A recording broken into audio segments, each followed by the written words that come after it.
Thank you for tuning in to Strange Studies of Strange Stories. The following podcast is from our original show, the H.P. Lovecraft Literary Podcast, which ran over 600 episodes from 2009 to 2022, and is exactly the kind of thing you can expect from us here, albeit with an expanded focus on all the best in horror, science fiction, and fantasy. There's a new free episode every month, or subscribe at patreon.com/witchhousemedia to get new shows every week. Thanks again, and enjoy. hppodcraft.com.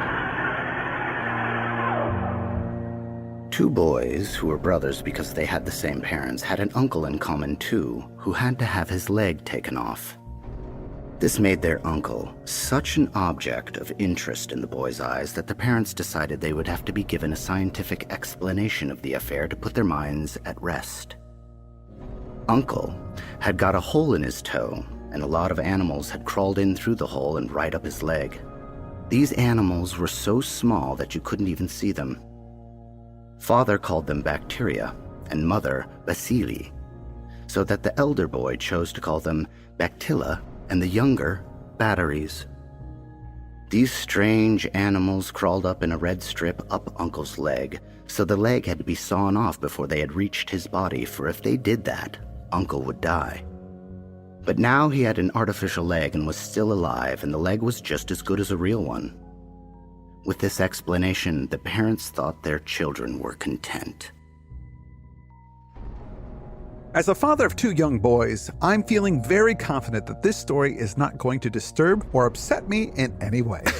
Hey, it all sounds pretty fun so far. A little conga line of wacky bacteria crawling up a leg. Maybe after the leg gets cut off, it gets tossed in a river and they float away on it. Learn about friendship, but that's not what this is it? No, seriously, this is an upsetting and disturbing story that has violence against children by children in it. Yeah. Normally, I wouldn't read this type of story, but this story does something really interesting, and I told myself, you know what, dude? Power through it. It'll be worth it. And you'll be happy to know I listened to myself and I agree. You agree? Oh, good. That's great. So somebody learned about friendship, and it was you with yourself. Who are you, by the way? I am Chris Lackey. Well, hello, Chris. I'm Chad Pfeiffer, and hello, listeners. This is the H.P. Lovecraft Literary Podcast at hppodcraft.com and Patreon. We're also soon to rebrand as Strange Studies of Strange Stories. We'll answer to either at this point. This is our free show for May. If you're tuning in for the first time, we do one free show a month and 3 others for our Patreon subscribers on excellent strange stories in the horror, fantasy, and science fiction genres. We also do a show on listener comments and a bonus episode each month on whatever the hell we want. Movies, games, Manimal. There are a lot of Manimal episodes. Subscribe now on patreon.com/witchhousemedia and get it all. This story is called Child's Play, and it's by the Danish author Villy Sorensen. Not to be confused with the 1988 Chris Sarandon film of the same name. Or any of the sequels, and there are a lot of Child's Play sequels and a TV show, I think, that came out last year. Tom Holland directed that first Child's Play movie from '88. He was also the director of Fright Night prior to that, one of our favorites. Have you seen it in a while? No, I haven't seen it in probably 20 years or so. It's pretty good, actually. I watched it recently. It has some good scares in it, some good jokes. It's all shot in freezing Chicago. You can tell they did it on location, and those actors are genuinely cold. But it's not based on any short stories. It's an original screenplay by Holland, a guy named Don Mancini, and rewrites by John Lafia. It was Mancini's idea to do a take on the rampant consumerism and marketing towards children in the 80s. If you recall, the Cabbage Patch Kids and My Buddy and all that stuff. I will say, as much as I like the movie, I do still stand by my boast that I'll kick it out of any haunted doll. I like a scary doll show. I like a trilogy of terror. But if this story were really about that kind of thing, I'd be like, whatever. Yeah. Next. But it is not about that, and it did give me some chills. That said, I did want to give the movie some love because I'm sure at least a few people tuned in thinking, ooh boy, I can hear about Chucky and his exploits. This story we're doing today, not a lot of cute quips in it. No. It's quite a different small animal. We got this story from a collection called Fine Frights, Stories That Scared Me, which was put together by author Ramsey Campbell. We discovered this book when doing Thornley Abbey last month, and we've reached out to Mr. Campbell, and we'll be talking to him next month about all kinds of strange stories because that is what we do here. As we mentioned on the bonus episode last month, June will be our last official month as the H.P. Lovecraft Literary Podcast. Even though we finished up Lovecraft stories 10 years ago, we kept the name going for quite some time. I think having Ramsey Campbell on is an excellent way to wrap up this whole 13-year Lovecraftian journey and kick off the next 13 or so as Strange Studies of Strange Stories. Fine Frights is not an easy one to find, unfortunately. No. It's a 1988 anthology what a year for things called Child's Play. There you go. But if you can find it, it's one of those wicked 80s horror paperbacks with the embossed lettering, published by our friends at Tor Horror. They were early sponsors of this show, so they know what's up. The story itself, Child's Play, is a little tough to find online anywhere. You couldn't find it, could you? No. I've heard about it for years, but could never track it down. If anyone does manage to find it in a more readily available anthology, at least, please drop a note in the comments for us and the listeners. I was lucky enough to nab a copy of Fine Frights, and I'd like to read what Mr. Campbell had to say about this story and the author in his short introduction. He writes, Villy Sorensen is one of the most respected living Danish writers. Now I have to stop you right there because that is no longer true. I am sad to say that he passed away in 2001 at the age of 72, which is why we are able to cover him on the show. Continuing with the intro, Villy Sorensen was born in 1929, and in 1953 he published his first book of short stories. Since then he has published essays and biographies such as Seneca the Humanist at the Court of Nero, that's available in English. In 1956 his first collection appeared in English as Strange Stories. Yeah. I read that some scholars credit this collection as being the start of Danish literary modernism. He published additional collections of stories in 1955 and also 1964. These stories generally explored the absurd and the hidden parts of the human psyche. He was also a literary critic and a philosopher. Yeah. And he's received a lot of awards. He was awarded the Grand Prize at the Danish Academy in 1962, the Nordic Council's Literature Prize in 1974, the Hans Christian Andersen Award in 1983, and the inaugural Swedish Academy Nordic Prize in 1986, among others. That's the Danish EGOT, what he's got there. Ramsey goes on to conclude, the first story, Child's Play, shocked me deeply when I read it, and it disturbs me still. So this story freaked Ramsey Campbell out, a leading author in the horror fiction world for over 50 years. Yeah. And guess what? He knows what he's talking about because it freaked me out too. Yes. Before we jump in, I just want to say thank you to our reader, Chad Fess, whom we heard at the top. An actor just as talented as one would expect with a name like Chad F. He's actually an old school friend of Heather's, and we ran into him somewhat randomly on recent Easter travails across the Midwest. Oh, right, yeah. So thank you, Mr. Fess. Glad to have you on. Today's episode is an embarrassment of Chad's. That's what you call it when more than one Chad is present, an embarrassment. Let's get into Child's Play. This story starts with these two brothers who are unnamed that become fascinated by their uncle's amputated leg. Their mother explains to them that small creatures got up in there and made his leg go bad, and if the doctors didn't cut it off, then their uncle would have died. And that seems like that was it. Case closed. Sounds like this was an agreed upon explanation between the parents, and I think it's pretty good in my estimation. They're trying to kind of get the science in a little bit with bacteria while also reassuring the kids that their uncle's just fine. Weirdly, our Uncle Ed actually did have both of his legs amputated later in life. Oh, whoa. I was a kid, but old enough to understand it was for health reasons, but I was also young enough that it sort of made me scared of him a little bit. So I can understand it when Sorensen writes this made their uncle such an object of interest in the boy's eyes. There's an efficiency in that introductory paragraph as well. It gets right to the point, gives us the setup for the whole story, and then we kind of get into the action of it. But what about that opening line? It says, two boys who were brothers because they had the same parents, had an uncle in common too, who had to have his leg taken off. It just seemed like an odd choice to explain why they were brothers. If he just written two brothers had an uncle, I think we would understand or assume that they had the same parents. I felt like it was a clever way to say it that got my attention, but also put me as a reader in the place of the child who is in that asking questions phase. Those two are brothers. Why? Because they have the same parents. Yeah. You as a parent must have gone down this road with your kids when you're explaining simple things. They're asking why about everything. And then, of course, suddenly there are exceptions. Well, it's with family sometimes, too, that if there are divorces or adopted children or other things that are not typical, right? You've got to go, well, okay, yeah, that's a little bit different. We then cut to a younger boy who's running along next to a horse and a cart barefoot, and he really stubs his toe so badly that it's bleeding and he's in a lot of pain. He's howling. As he's running, it says the younger boy, quote, was trying to find out how a horse has 4 legs and yet still manages to run. We're finding this boy also in that stage of just trying to understand the rules of the world. I run, I have 2 legs. How is this thing doing it with extra legs? Yeah. That's not running.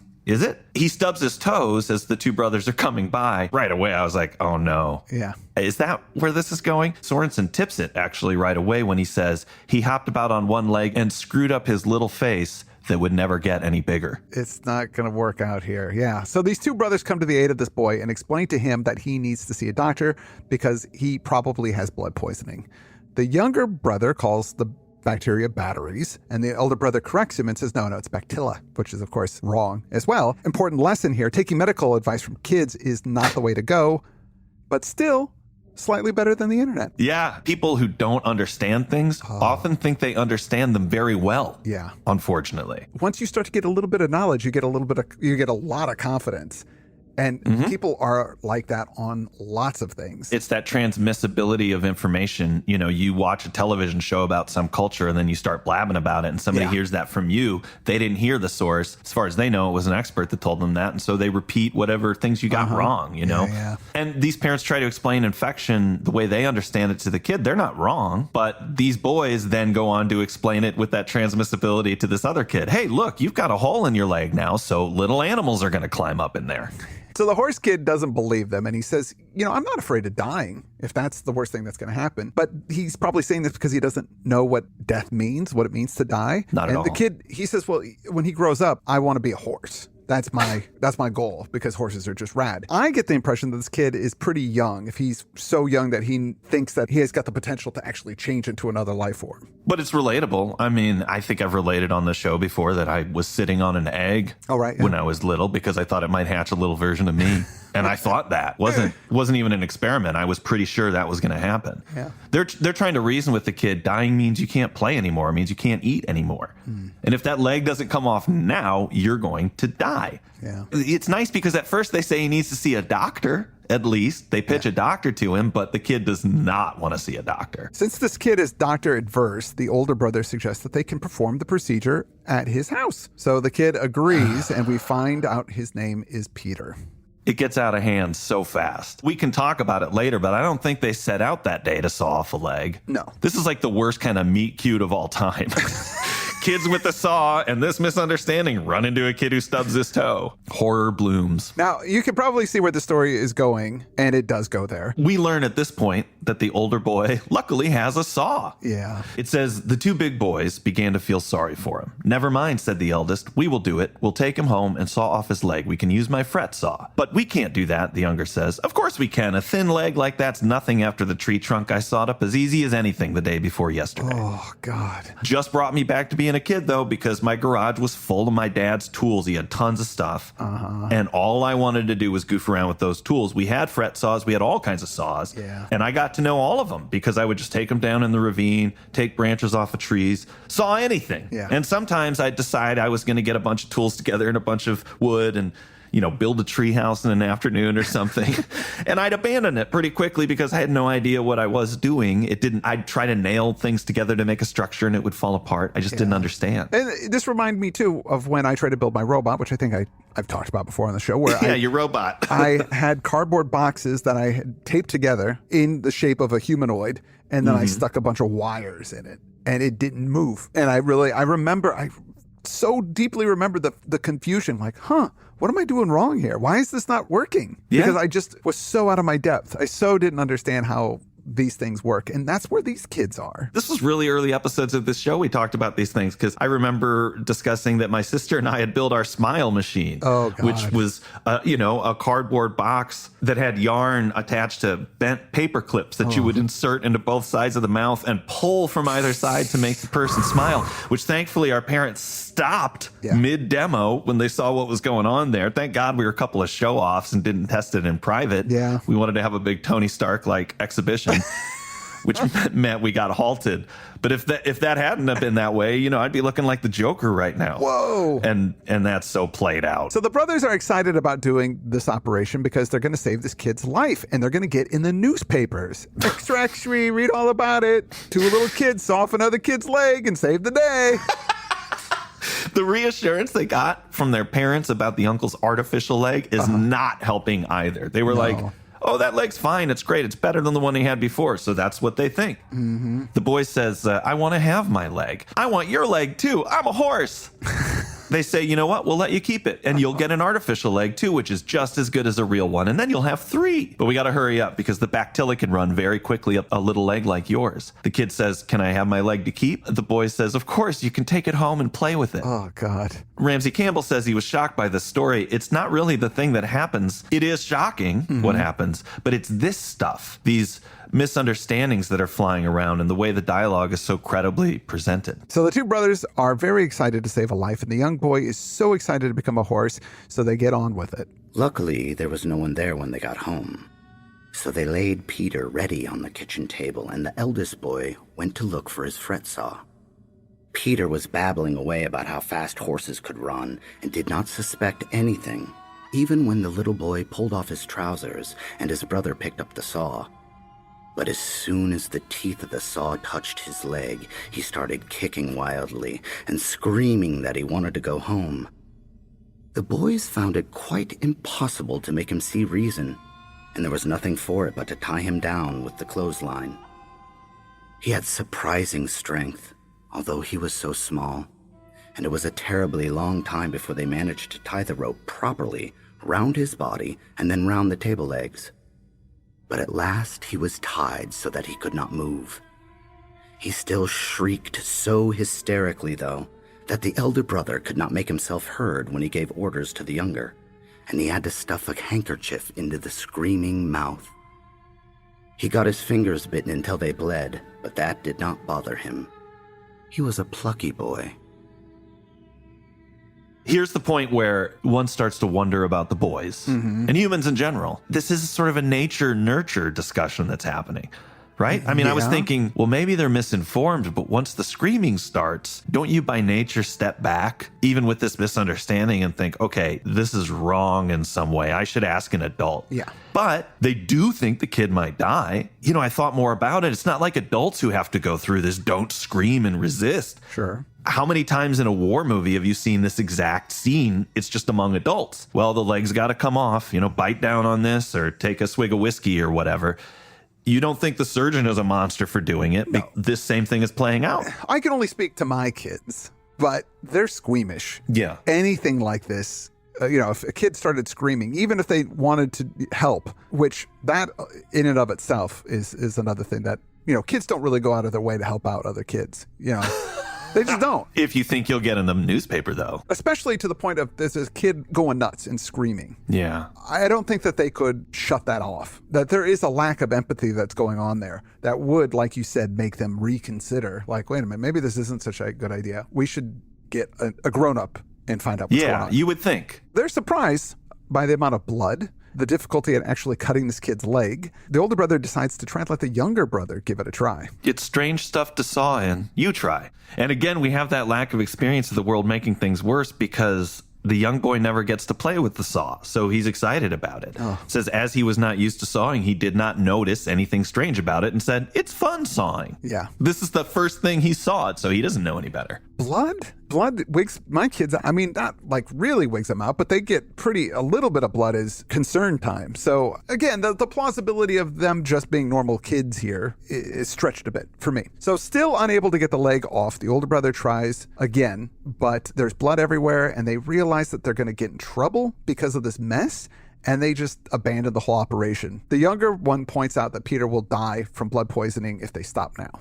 I kept thinking about my friend Dan, who used to spend the night at my house all the time, and we'd make orange Julius's in the blender. That was a shop in the mall that made sort of smoothies, and we wanted to make our own, but it was always with this, fruit cocktail and mustard and whatever we could find in the refrigerator. We weren't supposed to be using the blender, so we'd get all of the ingredients in, and then we'd cover the blender with every coat and blanket we could find to run it so my parents upstairs wouldn't hear. Of course, the first time we did that, the thing flies off and orange Julius is all over the jackets. I'm frantically scrubbing my mom's winter coat and Dan's over there taste testing. This is pretty good, actually. Like, you idiot, I'm going to get killed. Come help me clean this up. There's this glaze of innocence about the whole thing. Yeah. The fact that they're in the middle of this and then they realize, not that they're hurting the boy, but that it's a big mess. Yeah. We got to get this cleared up before mom comes home. The younger says, won't he get blood poisoning if we stop? The older says, you don't think I care about that. Father will beat us when he gets home. They're more concerned about themselves. In a certain way, it's just like any other childish thing that's gone awry. Really, the barrier to make them stop is just that they're going to get in trouble and that it's not going the way they thought. Yeah. But they've sawed into another boy. The reality of it is so much worse. This is not an orange Julius. No, it's not. That's my takeaway. To say the least. The older brother suggests the hole in his leg is big enough to let the infection out. So he's got some new ideas about how this thing's going to play. He's making it into a win. Yeah, exactly. So they tell Peter that he can go home now, but he's not moving. I was really chilled by their first impressions, which again are given with Sorensen's excellent writing. He pulled the handkerchief roughly out of Peter's mouth, but the mouth did not shut. The boy lay staring up at the ceiling and did not even trouble to shut his mouth. How silly he looks, the elder brother said contemptuously. You can go home now. Your leg's sawn off enough. Oh, but we'll have to untie him first. Can't he do that himself, the baby? They themselves, they're not really understanding what they've done. And in fact, there's this little interjection here. It says, he began tugging feverishly at the clothesline, which wrapped itself around them both like a lasso. The older brother used such a bad swear word that his younger brother looked at him in admiration. So it made me laugh, right in the middle of this horrific scene, because it is so impressive when another kid knows a good swear you haven't heard before. But then they do get it. Okay, he's dead. However, because like you said, the explanation they've gotten, they don't blame themselves. The older says, of course, the bacteria couldn't be expected to wait while we tied up such an idiot. It was because they had to tie him up that the bacteria got the job done and he died of the blood poisoning. And the younger even says, can't he come alive again? So even he doesn't have a good understanding of what death is. The older says, of course he can't come alive again when he's dead of blood poisoning. Idiot. The younger boy looked and promptly wetted his trousers. It ran down his leg and dripped into the blood, and he began to cry so his brother should not hear it dripping. So what you highlighted that bit. What made you highlight it? Because I'm of the opinion that these kids are psychopaths in a way, because he's not crying because of something horrible that they've killed this other kid. He's crying to cover up something he's embarrassed about, which is wetting his pants. Oh, right. Yeah, he's covering that. Well, why do you think he wet his pants, though? I think because he realizes he's in trouble and he's panicking. I don't know. Let's wrap it up and then we can discuss this. So the older brother takes charge and says they've got to clean it all up before their mother comes home. He tells the younger to drag the kid outside and make sure nobody sees him do it because they'll think he killed him. And the younger says, hey, it was blood poisoning. But the older one says they won't have the sense to see that. The kid knows better than an adult would know. Yeah. He drags Peter's body outside. When the younger boy comes back, he can see that the place is still a mess, and the older brother is starting to freak out. His voice trembled, and the younger boy heard with triumph that he was near to crying. Again,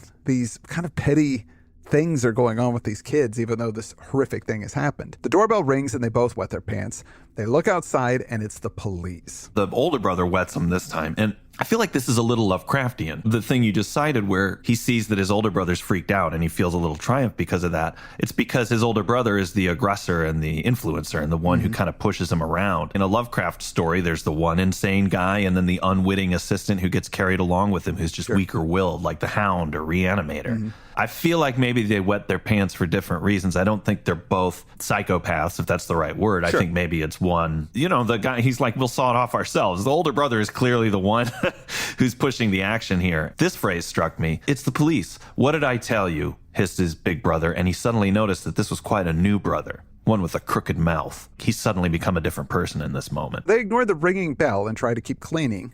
Outside, their mother is just arriving home, and she's speaking with the policeman. He explains that they found a body of a boy that was presumably hit by a car. She's terrified that it might be one of hers, so she opens up the door. They close the kitchen door and come out into the foyer, and she says, oh my God, thank God you're alive. And she kisses them, but then she sees that there's blood all over them. But how on earth did you get like this? The boys said nothing. You're all red. Has something happened? Does it hurt? The boys did not answer her. Tell me, are you alive? Was it you who were run over? Yes, Mother, said the elder boy and began to cry. Me too, said his brother and began to cry as well. Right over. Come and let me wash you. The mother jerked open the kitchen door, and blood welled round her feet and lay caked on the walls. But were you run over in here? Yes, Mother, wept the elder brother. Both at the same time, wept the little boy. The policeman appeared suddenly in the doorway. He had a fret saw in his hand. What's this? How should I know, said the mother. Now let me get these two washed. She washed them as white as angels and put them to bed as they had feared. Nevertheless, they were in the papers the next day. And that's the end of this horrifying story. So unsettling. It's really, really unsettling. And as a father, this is a certain type of horror that I have, that you as a parent will make some terrible error and not teach your children something that they really need to know and that you think is obvious and that they picked up already, but the kid doesn't quite understand it. It's an anxiety that I already have, and this story plays into that. And obviously it takes it to this insane, horrific level, but there is a real fear that this is exploiting. Yeah. Oh my God. Or that you'll explain it in the wrong way, or that your intentions don't, or even something offhanded that you might say might cause your kid to have a prejudice or an incorrect feeling about the world. Yeah. But there's this other layer to the story that might even be more horrific, is that what if your child is a psychopath? Kids are not as empathic as you would like them to be sometimes. I know I was when I was a kid. I was so mean to my brother, and the things you learn as you get older, you become a little bit more empathic. I have passing thoughts. It's like, well, what if my kids don't learn those things? What if they just never get that sense of somebody else, and that it's important to be really kind and that's another anxiety that I have. And that's something that is in this story, where these kids don't seem to have that empathy about what's going on with this kid. And I know that there's this idea that they're trying to do the right thing. But for me, it seems like there is a delight in what they're doing. I know the kid sawing the other kid's leg, and he's like, sawing is fun.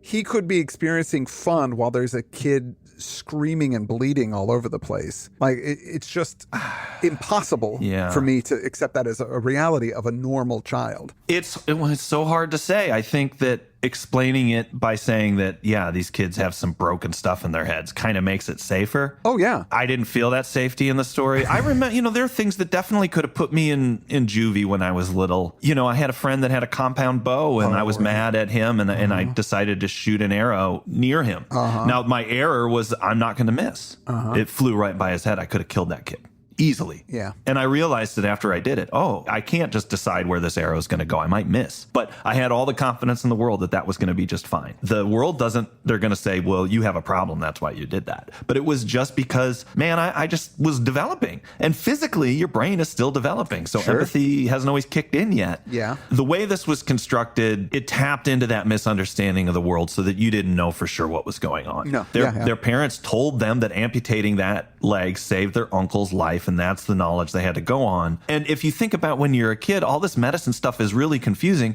If you go to the doctor stabs you. Sure. That's why kids need to get that lollipop, so they feel better about getting stabbed. Sure. Why are you taking me here for this to happen? So it's a horror show to get any kind of medical treatment. The pediatrician is a scary person who does scary things, and they tell you that's good for you. So you really might have a misunderstanding. And then also this ending was odd. The things the mother says. She goes, tell me, are you alive? Was it you who were run over? Yes, mother. Me too, said the brother, right over. Why does she ask if they're alive? Curious to me. I've got some ideas about it, but I'm not 100% confident. Is that for her, she thought her kids were going to die, and she comes in and there's a bloodbath in the kitchen. Yeah. Her sanity is challenged at this point, I think. Right. Like she's like, what is going on? I don't understand. There's a dead kid outside, and my kids am I looking at ghosts? Is that what's happening here? Yeah, she's questioning her sanity. And then, she even says, were you run over in here?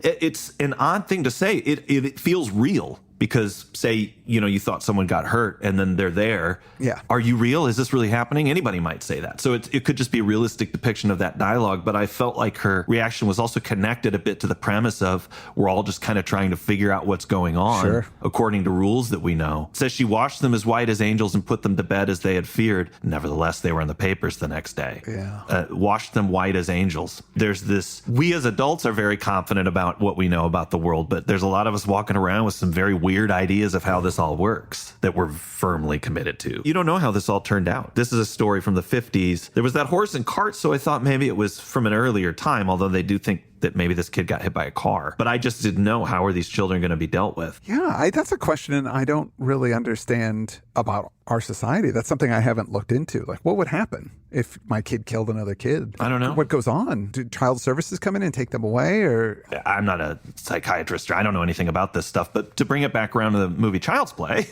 weirdly, during the initial release of the movie, there was a bunch of protesters that formed at MGM calling for a ban on that film because they thought thought it would incite violence in children. And I think these people were worried that, as parents are when they're worried about media, is this going to give my kids an understanding of the world that's not correct? Is this casual violence in here going to make my kids think that that stuff's okay? And this went along with that film series, accusations of inciting violence in children. Child's Play 3 was cited as the inspiration for 2 murders, which took place in the UK in December 92 and February 93, the murder of Suzanne Capper and the murder of James Bulger. In the Suzanne Capper case, the 16-year-old was forced to listen to recordings of the gang leader repeating the catchphrase, "I'm Chucky, want to play?" Whoa. Tom Holland, in response to those murders, said, viewers of horror movies could only be influenced by their content if they're unbalanced to begin with. So he's coming down on that side of it, which probably anybody would if you were the creator of... Well, obviously, millions of people have seen those movies, and they're not all killing people. Not even 10% of them are killing people. Well, wait till you see my movie Child's Play World. You're going to find... You're correct, yeah.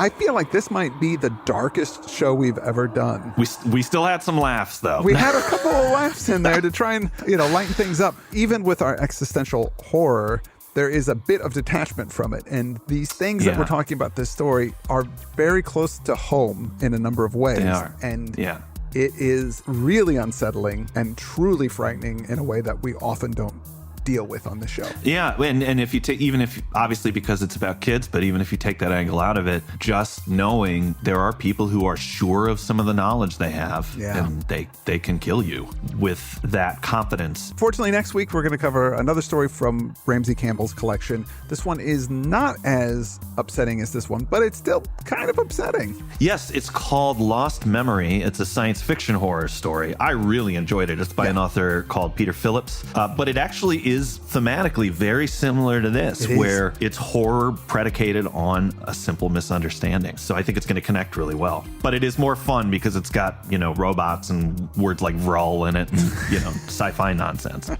Well, I want to thank our reader. Yes, Chad Fest, thank you for making your debut on the show. Excellent as I knew you would be. I hope we can have him back again. And just to mention real quick, the other stories that we're going to cover for the rest of the month, we're going to do a story called The Horror at Chilton Castle, which is a little more classic type of thing that we do, by Joseph Payne Brennan.